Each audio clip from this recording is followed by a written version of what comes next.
Hello বন্ধুরা, কেমন আছো সবাই? আশা করি খুব ভালো আছো। আজকে আমরা শিখব অন, ওভার এবং অ্যাবভের ব্যবহার। অন, ওভার এবং অ্যাবভ সবগুলো উপরে অর্থে ব্যবহার করা হয়, কিন্তু কোনটি কখন ব্যবহার করা হয় তার ধারণা আজকে আমরা ক্লিয়ার করছি। দেখো, অন কোনো কিছুর উপরে স্পর্শ লেগে থাকলে তখন অন বসে।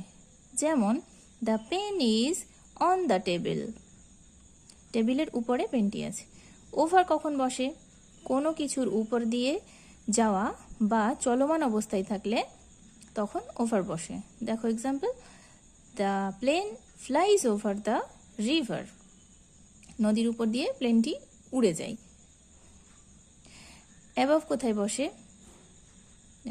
কোনো কিছুর একদম উপরে স্থিরভাবে থাকলে তখন অ্যাবভ বসে। যেমন the fan is above the bed. আশা করি সবাই বুঝতে পেরেছো। এরকম ধরনের আরও নতুন ভিডিও পেতে চ্যানেলটি সাবস্ক্রাইব করো, আর যদি ভিডিওটি ভালো লেগে থাকে তাহলে লাইক, কমেন্ট, শেয়ার করো। চলো টাটা, বাই বাই।